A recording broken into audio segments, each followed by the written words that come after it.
Power booster Dodge matriculation की तैयारी के लिए जो हमने तैयार किया था, जिसके हमने 2 पार्ट बना दिए, पार्ट 1 पार्ट 2। आज उसका पार्ट 3 है। इसमें हमें मोस्ट टू मोस्ट 2 या 3 टॉपिक को कवर करूंगा, 7, 8, 9, जिसमें हम प्रायिकता, ट्रिगोनोमेट्री और ज्योमेट्री से कवर करने वाले हैं। और मोस्ट जो सिंपल क्वेश्चन है, क्वेश्चन तो बहुत सारे हैं, जो सिंपल है जिसको आप इजिली समझ सकते हैं, उन्हीं क्वेश्चन को हम बताएंगे। और जो परीक्षा में एंट्री भी कर सकता है, जो टच भी कर सकता है, और आप उसे आते ही डन कर दोगे, ऐसे ही क्वेश्चन मैं बताने वाला हूं। तो वीडियो को अंत तक देखने का प्रयास करिएगा। पिछला 2 मैं जो वीडियो बनाया है उसे जरूर जाकर के देखिए, उससे आपको बहुत सारे लेसन मिलेंगे, कैसे करना है, सीखना है शॉर्ट टर्म में। और जो लोग पढ़ चुके हैं इन सभी टॉपिक्स को, उन्हें जाकर के देखना चाहिए कि शॉर्ट ब्रीफ में आखिर आप कैसे इसको समझ सकते हो। तो सबके लिए बेहतर है।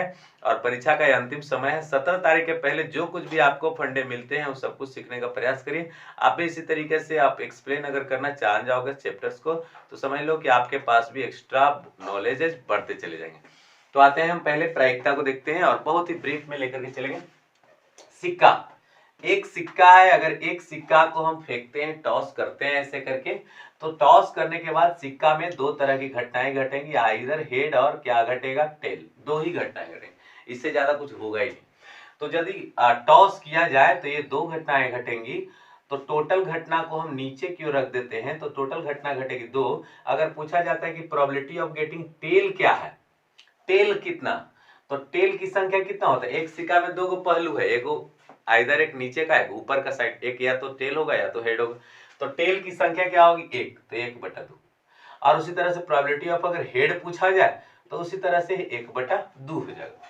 बाय द वे, अगर इसी क्वेश्चन को ऐसे पूछा जाए कि 2 सिक्के और 2 सिक्कों को टॉस किया गया है, तो उसमें अगर आप क्वेश्चन पूछे जाते हैं, थोड़े से मॉडल बदल जाते हैं, लेकिन बड़ा सिंपल है। आप इसे आसानी से कर भी सकते हो। एक सिक्का लेकर के आप ट्राई करोगे, 2 सिक्का लेकर के भी ट्राई करोगे, आपको एक प्रायोगिक तरीके से समझ में भी आ जाएगा। चलो 2 सिक्के को फेंकते हैं। तो 2 सिक्का फेंका तो हो सकता है दोनों पर हेड आ जाए, हो सकता है दोनों पर टेल आ जाए, हो सकता है कि एक पर टेल दूसरे पर हेड आ जाए, और हो सकता है कि पहले पर हेड दूसरे पर टेल आ जाए। ऐसी घटना संभव है, ठीक है।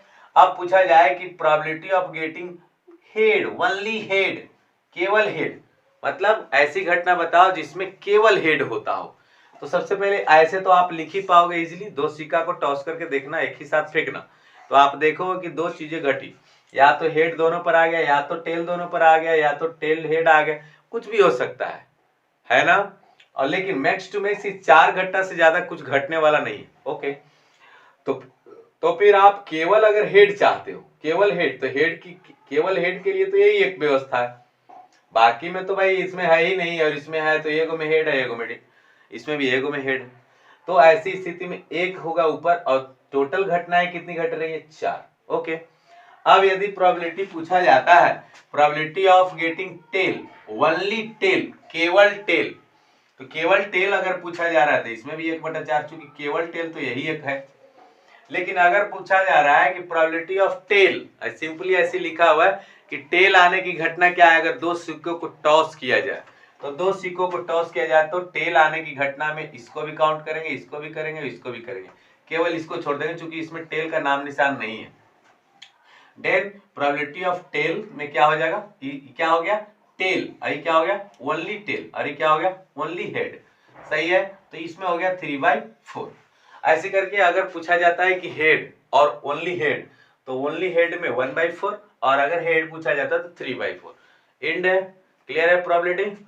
अब पासे की बात आती है, जो लीडो का पासा जिसमें 6 पहलू है, 6 पहलू होते हैं एक पासे पर, और 6 पहलू में से कुछ भी हो सकता है 6 ऊपर हो, 5, 4, ऐसे करके कुछ भी हो सकता है। इधर 6 गो होता है, 6 फेस पर कुछ भी आने की संभावना है। तो क्या क्या आ सकता है, 1, 2, 3, 4, 5, 6। अब ये समझना भाई, वेरी सिंपल टॉपिक है। अगर पासा को ऐसे करके ढनढनाया, ऐसे फेंक दिया, उसमें से एक भी आ सकता है, 2 भी आ सकता है, 3, यानी मोस्ट टू मोस्ट घटना कितनी घटेगी, 6। अगर आपसे पूछा जाता है कि ऐसा बताओ कि आपने पासे को फेंका तो उसमें सम संख्या वाला अंक आएगा उस पर, उसकी प्रोबेबिलिटी क्या है, इसमें सम संख्या वाला देख लो, कै गो है, 3 गो, 3/6। प्रोबेबिलिटी ऑफ गेटिंग क्या, सम संख्या। ऑब्जेक्टिव क्वेश्चन आएंगे सर, आप इसे डन कर देना। ढाई से 3 दूनी 6, 1 बटा क्या हो गए 2। अब उसी तरह से अगर पूछा जाए कि विषम संख्या वाला की प्रायिकता क्या है, तो विषम संख्या कौन कौन है, देखो भाई ये 1 भी हो गया, 3 भी हो गई और 5 भी हो गया। दैट मीन्स सॉरी 1 3 और 5 3 गो, तो इसमें भी लिख सकते हैं 3/6 3 6 हो गई। ऐसे कर हो गया। अब ताश की बारी है, तो ताश में कुल 52 पत्ते होते हैं बॉस। कितने पत्ते 52, और इसमें लाल होता है 26 गो और काला पत्ता होता है कितना 26 गो। अब पूछता है कि ताश 52 को अच्छे से ऐसे करके फेंटा हुआ है, बढ़िया से फेंटा हुआ ताश का गड्डी जो है, उस ताश की गड्डी में से एक पत्ता खींचेगा कोई, तो उसमें से ताश की गड्डी में से बादशाह आने की प्रायिकता क्या है, प्रोबेबिलिटी ऑफ गेटिंग किंग जिसको बोलते हैं। तो किंग आने की प्रायिकता क्या है, तो किंग होता क्या है 4 गो, टोटल पत्ते कितने होते हैं 52, 4/52। अब उसी तरह से प्रोबेबिलिटी ऑफ गेटिंग मान लीजिए कि पूछता है कि गुलाम आने की प्रायिकता क्या है भाई, तो 4/52। अगर पूछता है कि लाल कार्ड आएगा, हम उस 52 पत्ते में से मिला करके अच्छे से फेंट करके और एक पत्ता को खींचेंगे, तो उसमें से क्या आएगा, पत्ता में से पत्ता लाल ही आएगा, इसकी क्या प्रोबेबिलिटी है, तो पत्ता लाल आएगा, तो लाल पत्ते कितने होते हैं 26, तो 26 बटा क्या लिखोगे 52। तो ये हो गया 26/52, 26 दूनी 52, 1 बटा क्या हो गई 1/2 हो गई। तो हमने देखा कि ताश के पत्तों से संबंधित बातें जो कहना था हमने बता दिया, बाकी डिटेल आप बुक में देख सकते हो। इतना आप जान जाओ, विशेष के लिए विशेष चैप्टर में जाकर के प्रायिकता हमने समझाया है किस चैप्टर में, वहां जाकर के देख सकते हैं। अब आइए ट्रिगोनोमेट्री से संबंधित बातें हम बताने वाले हैं। अच्छा हाँ, एक प्रोबेबिलिटी में और भी इंपॉर्टेंट था, उसे मैं बता दूं। प्रोबेबिलिटी का मान हमेशा याद रखना बच्चा, 1 से ज्यादा कभी नहीं होगा, जब भी होगा प्रोबेबिलिटी का मान 1 से कम होगा। जैसे 0.5 हो गया, 0.6 हो गया, हाँ 3/5 हो गया, 7/9 हो गया, ऊपर नंबर छोटा रहेगा नीचे बड़ा रहेगा, ऐसे करके प्रोबेबिलिटी दे सकता है। ऑब्जेक्टिव क्वेश्चन पूछा जाता है। अगर प्रोबेबिलिटी ये पूछा जा रहा है कि कौन इसमें से प्रोबेबिलिटी नहीं है, तो उसमें अक्सर लिख देता है माइनस का नंबर लिखा हुआ रहता है, -2 3 4 5 है ना 1 ऐसे करके। तो इसमें कौन हो सकता है 1 हो सकता है, ये भी नहीं होगा, ये भी नहीं होगा, ये भी नहीं होगा, ये भी नहीं होगा। क्यों, क्योंकि प्रोबेबिलिटी का मान 1 से कम होता है, 0 से ज्यादा होता है, माइनस में भी नहीं होता है। ठीक है, माइनस के नंबर अगर बोला जाए कि प्रोबेबिलिटी है कि नहीं, नहीं। अगर ये -1/3 लिख देगा तो भी नहीं, माइनस में प्रोबेबिलिटी होता ही नहीं। प्रोबेबिलिटी माइनस में नहीं होती, वो प्रोबेबिलिटी एक प्रकार की घटना, एक संभावना है जिसको हम माइनस में काउंट न करते हैं, लेकिन जिसकी वैल्यू क्या होती है 0 और 1 के बीच में ही होती है। अच्छा, 0 कब होता है, जब कोई चीज हो ही नहीं। जैसे आपने एक डब्बे में क्या है कि केवल 1 रुपये वाला सिक्का डाला है, और आप उसमें जा रहे हो, डब्बे में से आंख बंद करके निकाल रहे हो, बोल रहे हो कि 2 रुपये वाला सिक्का आने की प्रायिकता क्या है, तो ऐसे में प्रोबेबिलिटी क्या होती है 0। और अब उसमें से क्या निकाल रहे हैं, आंख बंद करके एक सिक्का निकाला और कह रहा है कि 1 आने की प्रायिकता क्या है, तो 1 आने की प्रायिकता क्या रहेगा, 1 खाली है ही है, तो 1 ना आएगा। तो वैसी स्थिति में उसका प्रोबेबिलिटी क्या हो जाती है 1। ठीक है, अब बाकी केस में क्या होता है कि प्रोबेबिलिटी का मान क्या होता है 0 और 1 के बीच में होता है। तो ये बात आप याद रखोगे। ओके, अब चलते हैं हम ट्रिगोनोमेट्री के प्रश्नों को देखेंगे, जो सिंपल है, आसान है, थोड़ी सी भी ट्रिगोनोमेट्री के क्वेश्चंस को किस तरीके से सॉल्व करना और किस टाइप के क्वेश्चन को सॉल्व करना है। मोस्टली हम पहले चैप्टर्स को कवर करेंगे, दूसरे को, तीसरे को, चौथे को भी कवर करेंगे। थोड़े थोड़े सब में से करने हैं और सिंपल वाला करना है, बहुत बड़ा नहीं करना है। ओके, चलिए, जैसे आपको दे देगा, यदि आपको दे दिया कि tan थीटा बराबर 3/4, तो पूछा जा रहा है कि साइन थीटा का मान निकालो। ओके, तो ऐसी स्थिति में आपको खाली देखना क्या रहता है कि tan थीटा बराबर दिया क्या है, तो tan थीटा का सूत्र क्या होता है बाबू, तो tan थीटा का सूत्र होता है P/B, अर्थात कि ऊपर का ही नंबर क्या है P, दैट मीन्स कि P बराबर 3 है और B बराबर कितना है 4 है। तो क्या निकालना है H बराबर क्या हो जाएगा, P और B दिया रहेगा, तो इसी को स्क्वायर इनसाइड में कर देंगे, हो गया। अब रूट के अंदर क्या हो गया 9 + 16, 16 9 कितना होता है 25, 25 का वर्गमूल क्या होता है 5। ओके, तो अब हमें निकालना क्या रह गया साइन थीटा। तो साइन थीटा जब निकालोगे तो क्या हो जाएगा P/H, P/H का मतलब क्या होता है, P हमने क्या निकाल के रखा, सर P का P हमारा कितना है 3 है, P हमारा 3 है। H कितना निकाले हैं अभी जस्ट, H देखिए यहाँ पर निकला है 5, तो 3/5 रख दिया। इसका इंट्रोडक्शन वीडियो हमारा ट्रिगोनोमेट्री का बना हुआ है, जाकर के उसे भी देख सकते हो समझने के लिए, और विशेष के लिए यहाँ आप देख से ही रहे हो। अब मान लो कि एक क्वेश्चन दूसरा नंबर दिया है √3 tan थीटा बराबर लिखा हुआ है 1 और पूछा जा रहा है कि आप निकालो cos थीटा का मान। तब क्या करेंगे, अब इस √3 को क्या करना है कि सीधे टर्न कर दो उधर, या मल्टीप्लाई में उधर जाएगा डिवाइड में, देन क्या हो जाएगा फाइनली, देन आ जाएगा हमारे पास tan थीटा बराबर 1/√3। सही है। अब 1 जो √3 आ गया, 1/√3, तो ये क्या हो गया ऊपर p और नीचे क्या हो गया b, p/b हो गया। तो p क्या है 1 और b क्या है √3। तो p और b हमको पता है, तो h बराबर क्या हो गए रूट के अंदर 1 का स्क्वायर और प्लस √3 का स्क्वायर। सही। अब क्या है रूट के अंदर ही, चलिए 1 का स्क्वायर 1 और √3 का स्क्वायर कितना हो गया 3, रूट के अंदर कितना हो गया 4, 4 का वर्गमूल कितना हो गया 2। सही है। फाइनल। तो हम tan थीटा का वैल्यू प्राप्त कर लिए कि tan थीटा का वैल्यू कितना आता है 2 आता है। ठीक, सॉरी h का वैल्यू हमने प्राप्त किया 2। अब क्या निकालना है हमारे cos थीटा। cos थीटा बराबर क्या हो जाएगा b बटा में h। b कितने हैं, b है √3 और h कितना है 2, तो कितना हो गया √3/2। फाइनल है। ऐसे ही बनाएंगे हम ट्रिगोनोमेट्री के सिंपल टाइप के क्वेश्चंस को। अब चलते हैं हम ट्रिगोनोमेट्री के सेकंड चैप्टर में। इससे रिलेटेड इतना से आप ज्यादा जानने की जरूरत नहीं है, सिंपली आपको sin थीटा cos थीटा बराबर जो कुछ भी लिख करके आता है आप उससे p b h केवल क्या करना है, p b और h ये 3 चीजें फाइंड आउट कर लो, और 3 चीजें फाइंड आउट जब हो जाए तो बाकी तो हम 6 रेशियो में से किसी को भी लिख सकते हैं, p b h खाली पता हमको होना चाहिए। ठीक है। बाकी आप h वाला सूत्र की h बराबर क्या होता है, तो रूट के अंदर p का स्क्वायर प्लस b का स्क्वायर। अब p बराबर क्या होता है, तो रूट के अंदर देखिए ये जो h होता है ना, समकोण त्रिभुज की सबसे बड़ी भुजा होती है, और जो p होता है और ये b ये दोनों छोटी भुजा होती है। तो जब आप h निकालने लगते हो तो इन दोनों का होल स्क्वायर कर देना, जब p निकालने लगते हो तो इसका स्क्वायर में से इसका स्क्वायर घटा दो, that means h square minus क्या हो जाएगा b स्क्वायर। अब b बराबर क्या हो जाएगा, एच स्क्वायर माइनस क्या हो जाएगा पी स्क्वायर। तो ये सूत्र होता है, इसी का प्रयोग करके हम सारे वैल्यू को निकालते रहते हैं। चलिए अब हम नेक्स्ट देखते हैं। तो देखेंगे चैप्टर नंबर 2 का हो गया ये, जिसमें हम थीटा वैल्यू को जानते रहते हैं। 0 डिग्री 30 डिग्री 60 डिग्री 90 डिग्री, इन सभी वैल्यू को अगर हम पता रखते हैं, खास करके अब साइन थीटा वाले को आप वैल्यू अगर याद रखते हो तो आसानी से पूरा थीटा वैल्यू याद रहता है। और इस तरह से अगर आपको क्वेश्चन पूछे जाते हैं इजी वे में आप बना सकते हो, थीटा का वैल्यू खाली रखना जान जाओ। थीटा का वैल्यू यदि आपको याद नहीं है तो उसका वीडियोज मैं पहले ही क्रिएट करके रखा हूं, जाइए और इसी में आप देख सकते हैं कि थीटा वैल्यू कैसे प्राप्त करें। ट्रिगोनोमेट्री का चार्ट बढ़िया से थंबनेल बना हुआ है, आप जाकर के देखिए, सर्च कर लीजिएगा। आइए, साइन 30 डिग्री का वैल्यू क्या होता है 1/2 प्लस cos 60 का वैल्यू क्या होता है 1/2। अब यहाँ पर रहा क्या भिन्न का जोड़ करना, तो एलसीएम लोगे तो 2 का 2 हो गया, अब ऊपर 1 और फिर 1 1 1 हो गया 2 2/2 ही कट गया, 1 आ गया। सही है। अब यहाँ पर आइए tan स्क्वायर 60, तो tan 60 का वैल्यू क्या होता है √3 का स्क्वायर प्लस tan 45 का वैल्यू 1, √3 का स्क्वायर कितना होगा 3 और 1 कितना हो गया 4। तो ये हो गया नंबर 1 और ये हो गया नंबर 2।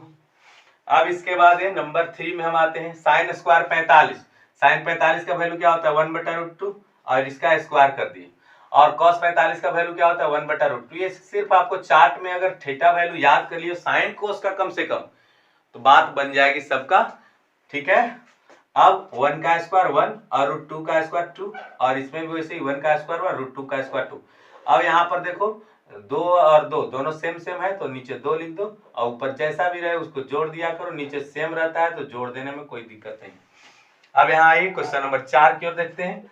2 tan स्क्वायर 60 डिग्री दिया हुआ है, तो 2 tan 60 का वैल्यू हुआ √3 का क्या कर देंगे स्क्वायर, और नीचे आया 1 प्लस tan स्क्वायर 60, तो फिर √3 का क्या कर देंगे स्क्वायर। अब 2 गुने क्या हो गया √3 का स्क्वायर कितना होता है 3, और नीचे में क्या हो गया 1 प्लस √3 का स्क्वायर 3। अब ये 3 दूनी का हो गया 6 और नीचे क्या हो गया 3 और 1 4, 3 दूनी के 6 और 2 दूनी के 4 कितना हो गया 3/2। तो इस तरह से हमने फाइनली क्वेश्चंस को सॉल्व करके दिखा दिया है आपको। तो ये हमारा ट्रिगोनोमेट्री का दूसरा नंबर चैप्टर का है, अभी उसमें 2 चैप्टर और बाकी है, तो हम दोनों ही चैप्टर से छोटे छोटे क्वेश्चंस को आपको समझा देते हैं। कम से कम इतना भी आप कर लो, इतना छोटा सा भी आप एक्सरसाइज कर लो, जैसे कि 4 क्वेश्चन में ही हम खत्म कर रहे हैं, इतना कर लोगे तो बहुत कुछ हो सकता है। चलिए नेक्स्ट देखते हैं। तो अब हम देखेंगे जो ट्रिग्नोमेट्री के तीसरे नंबर चैप्टर से रिलेटेड है उससे संबंधित कैसे हम बनाते हैं क्वेश्चंस को और किस तरह के क्वेश्चन आते हैं। तो आइए देखते हैं। जैसे लिखा हुआ है साइन मान लीजिए कि दिया हुआ है 40 डिग्री और बटा दिया हुआ है कॉस 50 डिग्री। इसमें ऐसा रहेगा ना कि आप दोनों को थीटाओं को जोड़ेंगे तो 90 रहेगा ही रहेगा। जैसे आपको मिल गया कि tan 35 डिग्री सपोज दैट ऐसे मिल गया और फिर गुने मिल गया tan 55 डिग्री ऐसे करके। अब पूछा जा रहा है कितना का वैल्यू क्या।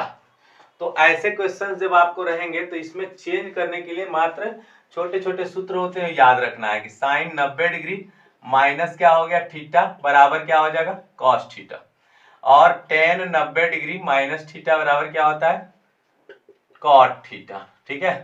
और एक और होता है सेक 90 डिग्री माइनस थीटा बराबर होता है कॉसेक थीटा। अब इसी का रिवर्स भी चलता है। जैसे मान लीजिए कि कॉस 90 डिग्री अगर लिखा रहता कि कॉस 90 डिग्री माइनस थीटा तो क्या हो जाएगा साइन थीटा। फाइनल। तो साइन 90 डिग्री माइनस थीटा तो कॉस थीटा और कॉस 90 डिग्री माइनस थीटा तो साइन थीटा। फाइन। तो इस प्रकार से हम इसको कर सकते हैं। तो साइन 40 डिग्री हो गया, नीचे कॉस 50 डिग्री हो गया। तो साइन 40 और नीचे कॉस 50, तो एक को कोई को बदल दो, इसको बदल दो चाहे इसको बदल दो, कोई एक को बदल सकते हैं, फ्री है। तो क्या करोगे साइन 90 डिग्री अगर इसको बदलना है तो ये घटा दो और इसको बदलना है तो ये घटा दो। तो हम इसको बदलना चाह रहे हैं तो 50 घटा देंगे तो 90 माइनस क्या हो गया 50। फाइनल। नीचे क्या हो गई कॉस 50 डिग्री। ओके। अब ये चेंज होकर के क्या हो गया कॉस 50 डिग्री और नीचे क्या हो गया कॉस 50 डिग्री। कॉस 50 से कॉस 50 कट गया 1। अब यहाँ पर दूसरा नंबर क्वेश्चन है tan 35 है तो tan 35 को tan 35 लिख दिया और गुने tan 55 है तो tan कितना हो गया 90 डिग्री माइनस कितना 35 कर देंगे। ठीक है 35 कर देंगे। तो यहाँ पर tan 55 को हमने बदलने की कोशिश की तो 90 माइनस क्या हो गया 35। तो यहाँ tan 35 का 35 लिख दिए और गुने tan 90 माइनस 35 हो गया तो क्या हो गया cot 35। ठीक है tan 35 गुने cot 35 रिजल्ट क्या हो जाएगा 1 हो जाएगा। तो इस तरह से हम कर सकते हैं क्वेश्चंस को। कितना आसान है। आप खाली ये 3 को सूत्र याद रखोगे तो रिवर्स फार्मूला ये ऑटोमेटिक होते चला जाएगा। और ये जो हम लिख रहे हैं कि tan थीटा गुने cot थीटा तो ये उल्टा से जब गुना होता है ना ये भी एक सूत्र ही है कि आप याद रख सकते हो तो कर लेना। tan थीटा गुने cot थीटा रिजल्ट होता है 1। sec थीटा गुने cos थीटा रिजल्ट होता है 1। sin थीटा गुने cosec थीटा रिजल्ट होता है 1। ठीक है। तो उसी आधार पर हमने इसको किया। तो इस तरह के क्वेश्चंस भी आते हैं आपको जिसके लिए आपको सूत्र ये 3 को सिर्फ याद रखना पड़ता है और इनको भी याद रखना पड़ता है। ठीक है। अब हम चलते हैं सीधा ज्योमेट्री में और थेल्स प्रमेय से संबंधित जो क्वेश्चन आते हैं उसे हम बताएंगे, उतना ही पर समराइज करके एंड कर देंगे। जी हाँ, तो हम लोग ज्योमेट्री से संबंधित जो क्वेश्चंस देखने वाले हैं वो क्वेश्चन यही है ना। मुख्यतः ये क्वेश्चंस आपको बार बार हिट करते रहता है। तो हम पहला क्वेश्चन है थेल्स प्रमेय से लिए, फिर उसी से संबंधित ये भी एक क्वेश्चन है और एक क्वेश्चन है आपको क्षेत्रफल का वैल्यू दे देता है, भुजा का अनुपात पूछता है या भुजा का अनुपात देकर के क्षेत्रफल का वैल्यू पूछता है या क्षेत्रफल का अनुपात पूछा जाता है। तो सबसे पहले हम इसको देखते हैं। इसमें होता क्या है बॉस कि थेल्स में कहा गया था कि अगर ये लाइन इस लाइन के समांतर है तो इतना बटा इतना ना, यानी ये पोर्शन का हम वैल्यू क्या जान रहे हैं x। तो x बटा क्या 5 बराबर 3/6 यानी इतना बटा इतना होता है। तो 3 बटा क्या लिख देंगे 6, इतना बटा इतना बराबर इतना बटा इतना ना। ये जो समांतर रेखा होता है इन भुजाओं को समान अनुपात में बांटती है। तो हम क्या करते हैं अनुपातिक भुजा को बट्टा में ले लेते हैं इस तरह से। अब क्या होता है 3 दूनी 6 कट जाती है तो 2 गुने x कितना हो गया 2x और 5 गुने 1 कितना हो गया 5। x बराबर कितना हो गया 5 बटा में 2, यहाँ से काटेंगे तो 2.5 यानी x बराबर कितना हो गया 2.5। तो ये 2.5 सेंटीमीटर चाहे जो भी कुछ होगा यूनिट में दिया हुआ आ जाएगा। अब इसमें क्या क्वेश्चन बनता है, अच्छा इसमें और भी तरह से मॉडल बनते हैं लेकिन आप एक जानो ना भाई, एक जब जान जाओगे तो दूसरा ऑटोमेटिक समझ में आएगा। आप इतना पहले जान लो। अब इसमें आइए, इसमें संबंधित क्वेश्चन कैसे होता है कि एक ट्रेंगल होता है और इसका शीर्ष कोण जो है ना वो एपी जो है इसको समद्विभाजित कर दिया है। मान लीजिए पूरा 60 था तो 30-30 में बट गया। तो ऐसे सेंस में क्या होता है कि आपको इसका वैल्यू दिया रहता है, इसका वैल्यू नहीं दिया रहता है, या हो सकता है इसका वैल्यू ना हो इसका वैल्यू ना हो, मतलब इस 4 टुकड़ा में से इसमें इसमें और इसमें कोई एगो नहीं रहता। तो ऐसे में हम कैसे वैल्यू निकालेंगे, तो इसके लिए उपाय सुनना। इतना बटा इतना बराबर इतना बटा में इतना करना चाहिए, ठीक है। इतना बटा इतना यानी 4 बटा में क्या कर दो 5, अभी क्या है 3, 3 बटा में क्या कर दो x, सही है। अब क्या करना है, तिरछे गुना कर दो ऐसे, तो कितना हो गया 4x, 4x बराबर कितना हो गया 15, तो x बराबर कितना हो गई 15 बटा में 4। ये तिरछे क्रॉस मल्टीप्लीकेशन ब्रजगुणन जानते होंगे, और गुना करके 4x बराबर 15 आया, तो 4 को हम भेज दिए उधर भागा में, 15 बटा 4, 4 से इसको भाग दीजिएगा तो मोटा मोटा ही कटेगा तो नहीं है, 4 3 12 पॉइंट में आएगा ना, 4 3 12 के 3 0 7 चौक 28 5 चौक 20, सही है 3.75। तो इस तरीके से इसको कर लेना, याद रखना इतना बटा में इतना बराबर इतना बटा में इतना, इतना बटा इतना बराबर इतना बटा इतना, ठीक है। फिर से इतना अनुपात इतना बराबर इतना अनुपात इतना, सही है। अब इसके लिए आइए, क्षेत्रफल का अनुपात या भुजा का अनुपात अगर पूछ रहा हो तो AB बट्टा में DF बराबर जो क्षेत्रफल देगा ना, क्षेत्रफल, उस क्षेत्रफल को ऐसे लिख लेना है, सही, और इस पर रूट ओवर चढ़ा देना है, तो ये कट जाएगी और बच क्या जाएगा आपको रूट अंडर 4 बटा में 5, तो 4 का तो वर्गमूल हो जाएगा 2 रूट अंडर 5, ये आंसर हो गया। अगर यही दे देगा कि भुजाओं का अनुपात, जैसे अगर दे रहा है कि AB बटा में DF जो है वो कितना है, तो 2 अनुपात 3 है, पूछता है कि क्षेत्रफल का अनुपात क्या है, तो बस इसको कुछ नहीं स्क्वायर कर देना है, तो कितना आ जाएगा 2 दूनी के 4 3 तरीके 9। दैट मीन्स कि अगर भुजा का अनुपात देके क्षेत्रफल पूछा जाए तो स्क्वायर कर देना है, और अगर क्षेत्रफल का वैल्यू दे करके अब पूछा जा रहा है भुजा का अनुपात, तो जो क्षेत्रफल उसको अनुपात में रख करके रूट चढ़ा देना, ठीक है। तो इतना ही था आज के वीडियो में, हमने कवर करना था तीसरा नंबर का वीडियो, पार्ट 3 है, जिसमें हमने कोशिश किया ट्रिगोनोमेट्री और ज्योमेट्री को कवर किया, और आज हमने प्रोबेबिलिटी को भी कवर कर ही डाला। तो आशा करते हैं आपको ये सारा चीज अच्छा लग रहा होगा और आप 45% 50% का एवरेज मार्क्स गेन करने के लिए पूरी तरह से रेडी है। तो आप वीडियो को अंत तक जरूर देखिएगा, बीच में अगर नहीं समझ में आए तो कमेंट बॉक्स में जरूर उत्तर दीजिए, क्वेश्चन करिए कि क्या आपको दिक्कत हो रही, तकलीफ हो रही है। हमारे वीडियोस और चैनल्स को बार बार सर्च करने के लिए, रिव्यू करने के लिए, देखने के लिए आप सभी को बहुत बहुत धन्यवाद।